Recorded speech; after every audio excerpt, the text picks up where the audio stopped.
Hey guys, Jinlux here, back with back with a new mini rambling review. This is Dismantle.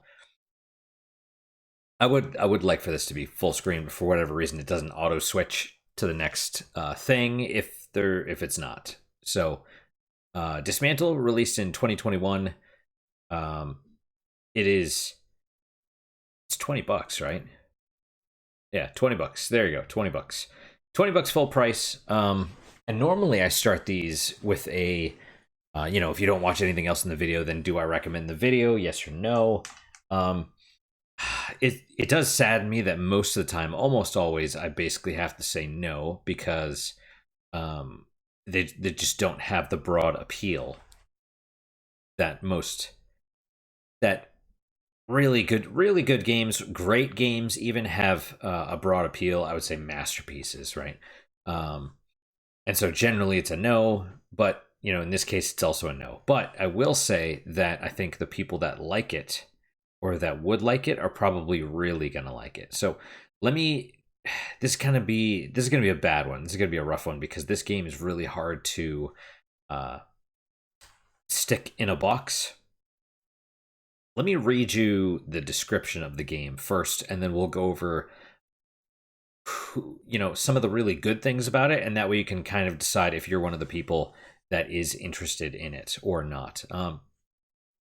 So at least the little description right here says, ascend from your shelter, ruin everything, escape the wretched island, explore, fight, level up, survive, gather, craft, harvest, hunt, build, farm, solve puzzles, fish, cook, live, enjoy the bittersweet post-apocalypse. So that's actually a pretty apt description of the game. One of the big issues with the game is that it does not feel like a really cohesive game. It feels like if you've ever played a game that has seasons, or even maybe is it Team Ninja that did the Ninja Gaiden stuff? So I'm thinking like Stranger of Paradise, where there's the base game and then they add multiple DLCs, and each DLC kind of invalidates everything previous. Each DLC is like a new economy and a new meta and a new everything, right? So that's kind of how this game feels. It feels like you're starting sort of at the end of everything, and it feels like they have the core idea and then just stuff has been just bolted onto it haphazardly. Maybe not super rough because it does feel like they did that and then they sort of like polished it and massaged it down a little bit, but by and large, it's I don't know, it's really hard to describe, right? So let me describe it. Let me do the best that I can. Like I said, this review is going to be not just rambling like normal, but also kind of it's going to be a mess. So I'm the type of person that's an item hoarder in games. I go through all these Morrowind and Fallout 3 and Fallout New Vegas, and I sneak through every little place and I open every box and I look in every crate and container, and most of them will have junk, but stuff worth like one cap or two caps or whatever, like in Fallout. But occasionally you'll find something worth like 5 or 10, and I take that. And then and it makes no sense. It's not worth it, but I love doing that. And then you take that and then you go and you sell it for whatever, and you basically become like a trash magnate. That's sort of my thing. I love just like the scavenging aspect and doing all that. If you like that, you will probably like this game. This game scratches that kind of an itch, a little bit. There is a little bit. You can't capture animals, by the way. Even though it mentions capture, you cannot. Or at least not in the base game. I didn't play the DLC. I don't know. Uh so if you like kind of searching through everything and collecting all the items and all that, then you'll probably like this game. If you One of the things that I did really like about it is you'd be walking down the street, because this is like a post-apocalyptic game. You'd be walking down the street, and there's very little music. It's just ambient noises. It's the environmental sounds, right? So you'd be walking down the street, and I'd be looking for zombies hiding in the trees or whatever. It's not just zombies. It's like mutant zombies, and you'd be listening too, because the sound is a big part of it. And you'd be walking, and just the wind would be blowing through the trees, and it would be really kind of immersive. I just felt like I was there in that moment, and so that was really great. You could see the game here in the screenshots. There is a lot of clutter, and I think everything in the game can be destroyed. You just need a strong enough tool, and so it's really nice. The game is very casual, but it is really nice to just go into a house or go up to a building and just pull out your whatever tool you've got that'll destroy stuff, and just go to town and just destroy all the furniture in the house, destroy all the pictures hanging on the wall, the grandfather clock, the bed, the bathtub, the toilet, whatever, and then just start tearing down the walls, and until nothing is left, until you just see the foundation itself, like the layout of the house on the ground.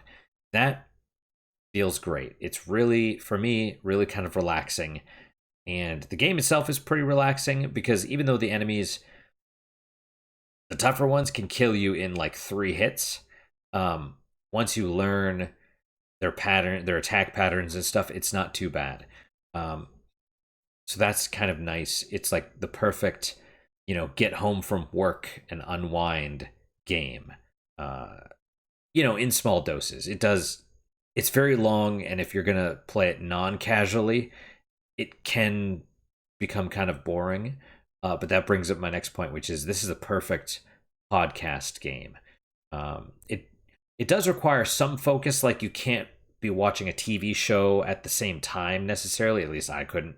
But because like I said, things will kill you. But listening to a podcast is something you could do, because like I said, the game does require some focus, but it's mostly mindless, and that's really nice. It's nice to just kind of play through.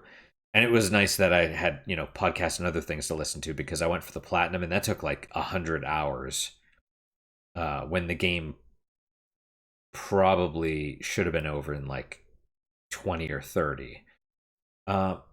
So let's talk about, I know it's been a while already. Let's talk about what the game is. So the tagline is like, the RPG where you ruin everything. And basically it's all those things I mentioned at the beginning, exploring, fighting, leveling up, and surviving, and all that stuff.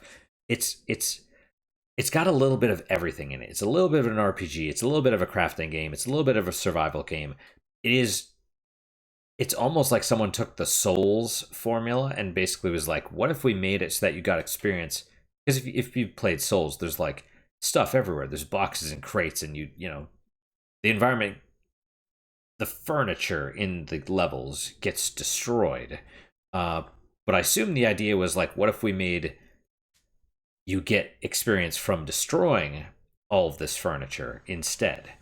And that's basically what you do. There's still monsters, and you still get experience for killing them, but there's definitely not that many enemies on screen at any one time, but you get far more from destroying the like houses and stuff. You get very little from actually killing, relatively speaking. You get very little from actually killing the enemies. And so it does have the Souls mechanics of whenever you sit at a bonfire, all the enemies respawn. Whenever you die, you don't drop your souls, you drop your crafting materials, because those actually are what give you experience. So whatever materials you've picked up from things you've destroyed, you drop that stuff on the ground, and you revive at the nearest bonfire. You can run back and get it. And Yes, like I said, very very Souls like in that regard.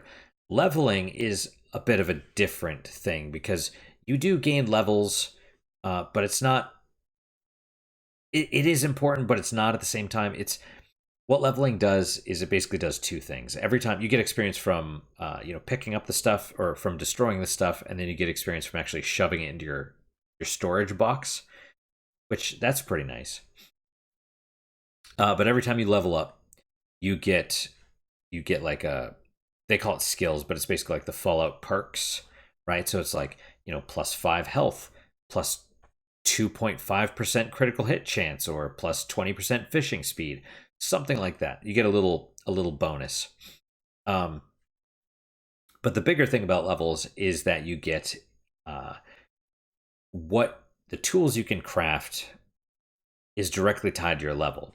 So unless your level, I don't even know what it would be, just 20, for example. Let's say you haven't gotten to level 20, you cannot craft the higher tier blunt weapon that you need to destroy rocks, for example. And that can get really tedious for some people. And I think that's where the big thing is. Because some people just want to play the game, they want to be able to craft the stuff. They don't want to spend the time destroying the houses and cutting down trees and all that other stuff. But for me, especially the houses, destroying houses was, you know, really soothing and enjoyable. So different different strokes for different folks type of deal. There's also you do kind of have to pay attention because there's some of the containers in the houses that you're tearing down or some of the furniture that you can destroy might be searchable. And it doesn't really tell you until you get close, and then you'll see a tiny little magnifying glass on the item itself, which means you can search it. I honestly don't know what happens if you just destroy it. Usually it gives you whatever materials are inside of it, but occasionally, and there's a ability as well for this, I think. There's like a skill where you have search efficiency, which I assume is like the chance of you getting something good in your search. Occasionally you'll find what are called recipes. So your character doesn't actually need to eat. You don't have to. It's not like there's not survival bars in that aspect, which is nice because you could just focus on doing whatever. You don't have to like constantly maintain bars that are falling. You know what I mean? But you can eat. The food can heal you, but also the main thing that it does is every recipe that you find, once you eat it for the first time, it gives you another skill, right? Similar to what your level ups do. And that's really handy because that's the only way you get stronger. Leveling up does not affect your stats at all. It's the skills that you do and the recipes that you eat. And I'm sure some are deliberate, some are deliberately placed, but others are seem to be random. You know, so that's kind of the game. Let's just kind of break it down into the different parts. Story. Game actually has a really good story, believe it or not. It is really solid. I actually liked it a lot. I would almost recommend this game for the story alone, but I don't think most people would appreciate it in the way that I did. I really do. I mean, it was a good story for me. I don't think other people would like it as much. Um, Story is good. You might see in here like the ruins and stuff like that. There's kind of back to the gameplay. Um, there's a lot of stuff to do. There's like ruins all over the place. There's like buried treasure that you can find. Like, you might go along and see like a circle of rocks and be like, oh, well, I have a shovel, which you have to get to a certain level to craft. Right? I will point that out. You have to be a certain level to craft the shovel, which lets you then dig. And it might be a while before you figure out you can, like, suspicious areas you could just dig at. But yeah, you see like a circle of rocks and you're like, oh, I could dig here. And then you dig there and you find buried treasure, which is just crafting materials. Um, which is fine. It's experience. And then there's like little timed chests, which, by the way, if you've played the game and you don't know how to open those, I had to look it up because you try to open the chest and it's like, oh, it locked X number of seconds ago, and I was like, oh, it's a timed chest, so it has to be opened corresponding to the clock because there's a day night cycle. Wrong. It's literally a count. It's counting down until it locks, and so whenever you sit at a bonfire, you basically it's just whenever you sit at a bonfire, all the timers reset. So you basically have to find, you find one and then you find the closest bonfire and you sit at that and then you have to run to that freaking thing and you have like 15 seconds to get there. And so it's not even feasible until you get to the end of the game where you might be able to, you might have to break down the walls between you and the thing. Maybe not always. Maybe not always. I mean, there's items that you can equip that make you run faster, but it's and some of it's really close. So that's how you do it. You sit at the bonfire, you get up, and you just dash for that freaking thing. But all of these things like the fishing, you can farm, you can search ruins, you can do whatever. There's all these little activities all over, but all they do is give you crafting materials. And the problem is you can build a house in the game, but it's kind of pointless aside from just being a quest that you need for the platinum. But aside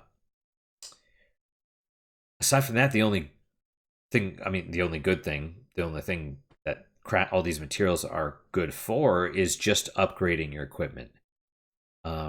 It just feels really, aside from the basics, aside from that stuff, it feels really underwhelming. Although me being an item hoarder, I still collected all of that anyway, and that actually made one of the optional quests, really helpful later in the game. Because there's one quest that requires you to have collected a certain number, like hundreds of each item,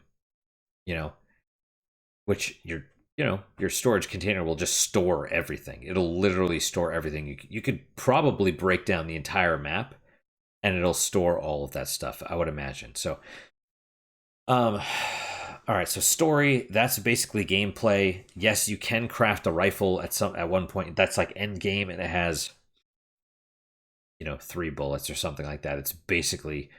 It's not useless. It is highly situation dependent. And it becomes extremely useful end game, but not for fighting the basic enemies. You get 3 bullets. That's something that's interesting that I think this game does really really well. There's a lot of things I think it does really well. One of them is like the usable items. Usable items. It's not like all these other games where it's like, oh, if you want grenades, you have to craft them, and they're a consumable resource. When you craft your grenades, they're a equipable item, and it's like, okay, you get 3 grenades. If you upgrade, you can upgrade it 5 times or whatever. For every upgrade, you get a little bit more damage on the grenades, and you get an extra grenade. Just like all of your other stuff, you can upgrade it a certain number of times. Those uses are recharged whenever you sit at a bonfire, right? So whenever you sit at a fire, it'll heal you and restore all of your consumables, which is neat. So now you don't have to worry about, I'm totally out. I need to farm or whatever for, drops. I don't need to farm enemies for drops for the grenade, or I don't need to break down metal stuff for materials to build more grenades. You just go sit at a bonfire and then you're good. There also is something that you can do that permanently kills enemies, which is nice. Especially towards the end of the game when you just want to, at least for me, I was just like, I just want to complete the objectives and get other things that I've missed. And also, if the game is too easy, it has something similar to, was it Dark Souls 2, the bonfire ascetic, where you can literally upgrade the difficulty level of the zone that you're in. So, if it's too boring, you can upgrade the monsters if you want. I never did that. I don't even know how that works. So there's that. But okay, so story is good, gameplay is decent, but like I said, I liked it. A lot of people, I think many people find it boring. That's one of the biggest complaints, is that it's boring and it's grindy. Um let's talk about the open world for a minute, and then we'll kind of get into the rest of the stuff, because these are the big things that I'm talking about. Graphics, it's like you could see it. I think it looks fine. It looks good enough. If people are going to complain that it's not photorealistic, whatever, it's fine. There's a day night cycle, that's cool. The lighting is actually realistic, and I think that's pretty nice. So when it gets dark, it gets dark. Um, and then graphics are fine. Music, there really isn't much, but sound in general is pretty good. What else? Story, gameplay, we're talking about. Graphics, sound. That's basically it. Let's talk more about the gameplay. So it's open world, which it is. Oh, we got to talk about the gameplay loops. We'll get to that, I hope. The game is not really open world. It's divided into zones, but the order that you have to go through those zones is actually linear. So it's like, there's the starting area, but you can only exit the starting area one way. And in that zone that you go into, there's only, at least at first, one other way to go, I think. You might be able to go other ways, at least in the second area, but you don't get, it doesn't give you too much. It won't let you go all the way to the end of the map and get lost and stuff. It's like, no, you will go here. Which, I mean, I get it. I get that. It's fine. But especially you got to find the gas mask, and that it's only in one spot, and you're basically combing almost the entire map at the end of the game for that thing. That kind of sucks. But yeah. It's very linear, which if I was going to play, I'm probably not interested in playing it again. So if you were going to play it again, that would be a turn off, but whatever. So it's open world, but it literally makes you do things in a set order. Is that the big one? I mean, the map is huge. The map is huge. It almost feels like the game should be shorter and the map should be smaller. But the map is huge. It's hard to gauge exactly how big it is, but it's probably Morrowind sized. If you've played Morrowind, it's probably about that big. It's pretty big. It might even be bigger, or well, it could be smaller. I suppose I have no idea. And then for me, the big flaw is this. Yeah, the big flaw, whatever, is the gameplay loop, or I should say, excuse me. There's basically two. So when you first start the game, I was like, "Oh my god, this is the best game ever," because I was experiencing the first loop of, you take your crowbar, you bash whatever you can, whatever breaks, because the damage that your tools do needs to be above a certain amount. Like to bash this rock, you need to be able to do X number of damage. If you don't do that much damage, you can't even touch it, right? So you destroy what you can, and you get the basic materials. You use those basic materials to upgrade your crowbar. Now you can destroy a little bit more advanced stuff, right? You get those materials from the stuff you just destroyed, upgrade your crowbar again. And then eventually you upgrade your crowbar to the max. Whatever you're able to break, you take that stuff and you're able to create the next tier of tool. And then the cycle begins again. Problem is, I effectively maxed out. I had basically fully upgraded everything that I could. I was just missing the top tier materials. to fully upgrade things. Um, and but I got to that point probably within the third zone. And I don't know how many zones there are. There's probably like 20, right? And you go to all of them and you basically uncover the entire map. You basically walk all over the entire map. Um I'm sure you don't have to, but I did. And so um yeah, that first,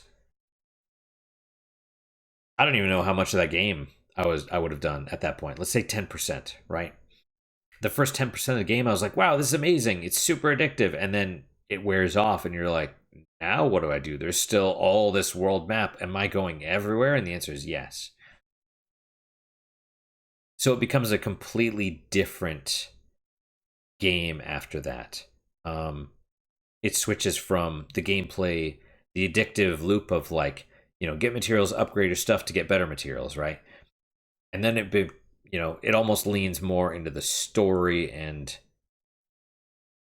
uh action elements after that. It's a bit strange. So it's almost like two separate games. And if you really like the smashing stuff, you may not like the other 80% of the game after that. I don't know. Like I said, that was I really like the story, so I think it's all it I remember the game fondly, but yeah, I was definitely listening to a podcast while I was doing all of the stuff because yeah, there, and especially once I hit as much as I could upgrade, I was basically like, "Oh my god, there's still so much left." I was like, "Is that really the rest of the game?" Yes, yes it is. Um so that's a big flaw, but only you would be able to decide if that's something that you want or would enjoy. Like I said, I would recommend it for anyone that's, an item hoarder or anyone, casual playthrough that wants either a good story or, just something to decompress after work, just destroy whatever. Or even the casual game that you can listen to a podcast with and while you're playing. So I think it does. I think this game does have appeal. I'm not necessarily, like I said, it's so hard to nail down specifically. I can't really say that it's quote unquote good. Um, but like I said, I think the right people that would enjoy it are really gonna like it. So thanks for listening to me ramble for almost 30 minutes. Jesus Christ. But that's kind of the thing. It's really, like I said, it's really hard to sort of pin down to sort of summarize. There's no summarizing of this game. It's just there's and honestly, I think knowing a lot of the flaws and how the stuff works, hopefully it made sense. You know, because yeah, like I said, it's not a bad game. It's not bad. People don't like the grind. People think it's boring. It is very big. But like I said, for me, the podcast helped. And I thought the story was actually pretty phenomenal. Um, once you kind of figure out what's going on and it's I don't I don't think you have to get the full story to beat the game, which is a bit of a shame. The story is actually one of those things because all you have to do to complete the game is, you escape, right? But just escaping won't actually tell you the story, and I'm not even sure how much you get.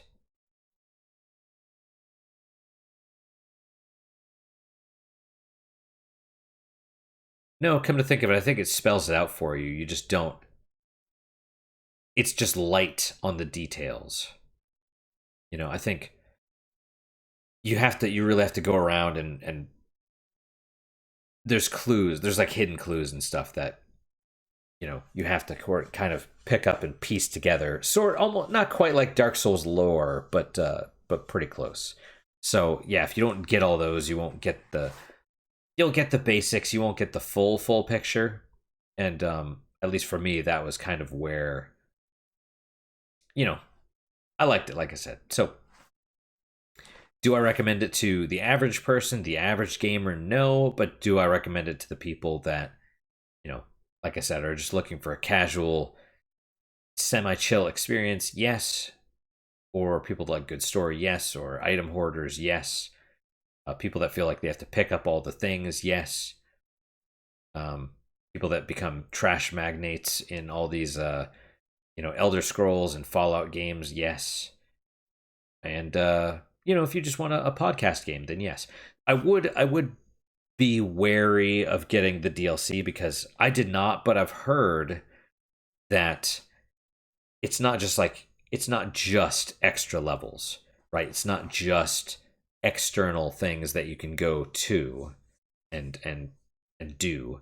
I've heard that at least one of them affects the main game. It changes it somehow, and at least the review, they were very unhappy.